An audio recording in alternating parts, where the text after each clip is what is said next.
안녕하십니까, 장수현 원장입니다.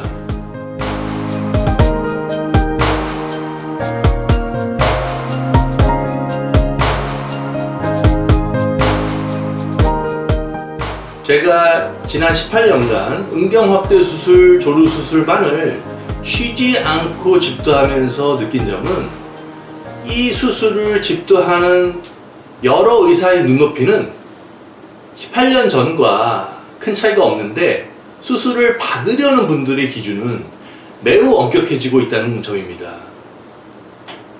2000년대 초중반에는 다소 수술한 티가 나는 형태와 촉감을 가지더라도 그럴 수 있지 라며 넘어가던 시절이 있었습니다.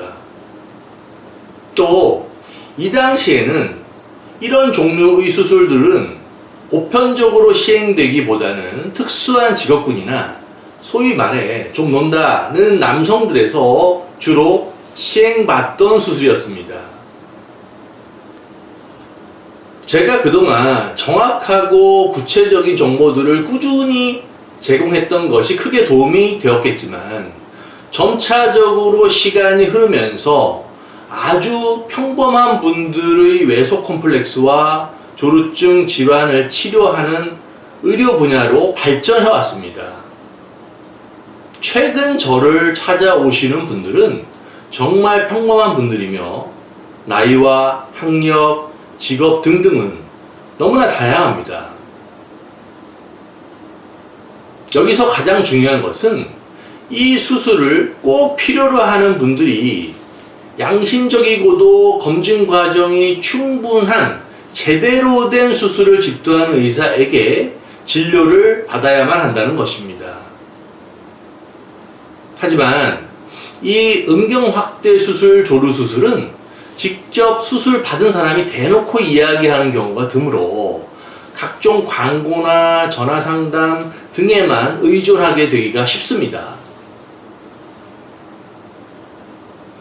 의사들의 눈높이와 실력은 과거 2000년대 초중반 때와 거의 비슷한데, 각종 광고들을 보고 수술을 희망하는 분들의 기대치는 엄청나게 높아져 있다는 것이 문제입니다. 여기서 말하는 기대치란 확대 효과뿐 아니라 자연스러운 정도, 그리고 수술 후 여러가지 부작용이나 치료 과정에서의 내용들을 모두 포함합니다. 저희 LJ 비뇨기과에서처럼 꾸준하게 이 한 분야만을 쉴 새 없이 집중해온 의료진은 없습니다. 그렇기 때문에 저희를 찾아 수술을 받으시는 분들은 대부분 오랜 기간 저희가 드리는 정보들을 접하고 평가해 오신 분들입니다. 수술 내용을 자세히 모르고 충동적으로 결정하시는 분들은 별로 없습니다. 저희한테 수술 받으시는 분들은 지금까지 저희가 드린 과학적, 의학적으로 합리적인 정보들을 잘 이해하고 계십니다. 그렇기 때문에 말도 안 되는 과장 광고들을 의사 수준으로 쉽게 걸러낼 수 있는 분들이라고 할 수 있습니다.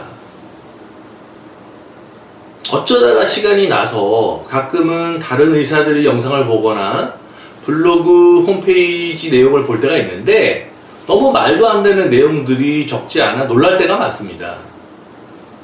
결국은 2000년대 초중반의 수술 실력을 가지고 2022년의 기대치를 가진 분들을 수술하려고 하면 문제가 양산될 수밖에 없습니다. 오늘은 구체적으로 몇 가지 잘못된 정보를 바로잡고 그 이유를 쉽고 합리적으로 설명드리려고 합니다. 그것이 잘못된 선택을 하지 않을 수 있는 가장 중요한 팁이라고 생각됩니다. 누군가를 비난하거나 지적하려는 것이 아니라 의료의 특성상 잘못된 경우를 최소화하는 것이 제 의무이기도 하다고 판단됩니다. 최근 일부 병원에서 올린 영상을 보면 수술 후 치료에 관련된 내용이 있습니다. 여기에 자가 치료를 위해 여러 가지 붕대와 소독액, 반창고 등을 가지고 사무장과 의사가 설명을 하는데, 수술 후 음경을 붕대로 감아주는 것을 직접 손으로 감아 보여주기도 합니다. 과거 2000년대 초반에는 수술 후 붕대를 감는 것이 당연하다고 생각했었지만 이제는 금기로 되어 있습니다. 수술 후 최소한 일주일 동안은 거즈 붕대로 음경을 절대 감아서는 안 됩니다. 이것은 금기입니다. 왜 그런 건지 의학적 근거를 설명드리겠습니다. 음경 확대 수술에서 진피를 넣기 위해 음경 뿌리 부분이나 치골 쪽으로 절개를 해야 하는 것은 기본입니다. 상처 부위에 거즈를 덮어주는 것은 최소한 4, 5일 정도 해주어야 합니다. 이 경우 음경 쪽은 상처가 없지만 수술 후 붓기는 꽤 발생할 수가 있습니다. 붓기를 방지하고 출혈을 지혈하고자 붕대를 펴서 접은 후 감아주는 영상들이 있습니다. 사무장이 설명하기도 하고 의사가 옆에서 함께 설명하기도 합니다. 여기서 큰 모순은 이렇게 탄력성이 없는 붕대를 음경에 감는 것은 수술 후 야간 발기가 일어날 때 붕대와 발기된 음경 사이에서 음경의 피부가 눌린다는 것을 의미합니다. 음경 피부가 야간 발기 동안 약 20분, 30분 이상 눌려있게 되면 산소 공급이 차단되어서 허혈성 피부 괴사가 일어납니다.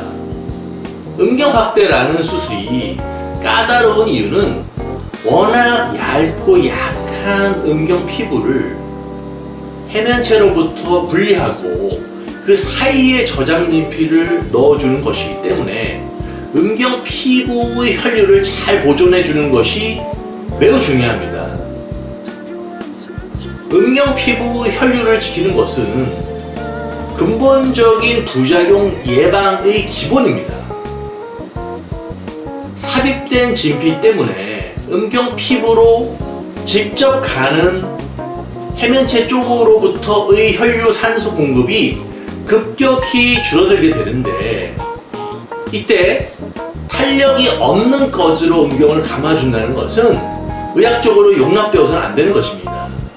근본적으로 심각한 부작용이 발생할 수밖에 없는 구조입니다. 야간 발기는 본인이 억제 가능한 것이 아니기 때문에 음경이 커질 때도 음경 피부가 혈류 산소 공급을 제대로 받기 위해서는 붕대로 음경을 감아서는 안 됩니다. 이 시기에 음경을 붕대로 감는 의료 행위를 일반인들에게 버젓이 설명한다는 것은 의료진이 이 수술에 대한 실력이 너무나 부족하다는 것을 반증합니다. 또 다른 모순된 설명을 하는 사례를 말씀드리겠습니다. 진피의 턱짐 현상을 이야기하면서 진피의 모서리 테두리 깎기를 언급하지 않고 턱진 진피의 모서리에 지방이나 필러를 넣고 EGF, PRF를 넣는다는 것은 말이 안 됩니다. 당연히 진피의 테두리에 턱이 있기 때문에 근본적으로 모서리를 매끈하게 깎아서 수술하면 말끔하게 해결됩니다. EGF, PRF 이런 것들은 좀 알만한 의사들이 볼 때는 어이없이 웃을 수밖에 없는 것들로 의료기기 사진 등을 올리면서 첨단 장비로 큰 효과를 보는 것처럼 이야기하는 전형적인 과장한 보입니다. 여기서 진짜 문제는 정말 중요한 부분을 이야기하지 않고 있다는 점입니다. 진피를 음경 내에 넣어줄 때 진피의 네 군데 테두리가 다 중요하지만 특히 뿌리 쪽을 아주 매끄럽게 만들어주는 것이 중요하며 음경 귀두 쪽 테두리는 매끄럽게 하는 것뿐 아니라 귀두 테두리까지 잘 분리, 박리하고 공간을 확보한 후 진피를 귀두 테두리까지 딱 붙여서 고정해 주어야 합니다. 귀두 테두리와 삽입된 몸통 진피의 앞쪽 테두리 모서리 사이 부분에 빈 공간이 없어야 하는데 제가 경험한 타병원 수술 사례를 보면 기도와 진피, 앞테두리 사이가 비게 되는데 이 경우에는 상당히 심각해집니다. 그 의사는 지방 필러 PRF를 채워 넣으라고 한다는데 애초에 진피의 테두리 모서리 깎기를 제대로 하지 않았다면 제대로 된 해결이 불가능합니다. 오늘 말씀드린 사례들과 같은 이런 모순된 설명들을 하는 경우가 너무 많아 제대로 된 의료 정보를 꾸준히 제공해 드리려고 합니다. 그래야만 보다 올바른 의료 정보를 통해 정직하고 신뢰성 있는 의료진을 선택하실 수 있기 때문입니다. 오늘은 여기까지 말씀드리고 마치도록 하겠습니다. 마지막으로 좋아요와 구독 버튼을 꼭 눌러주시기 바랍니다. 감사합니다.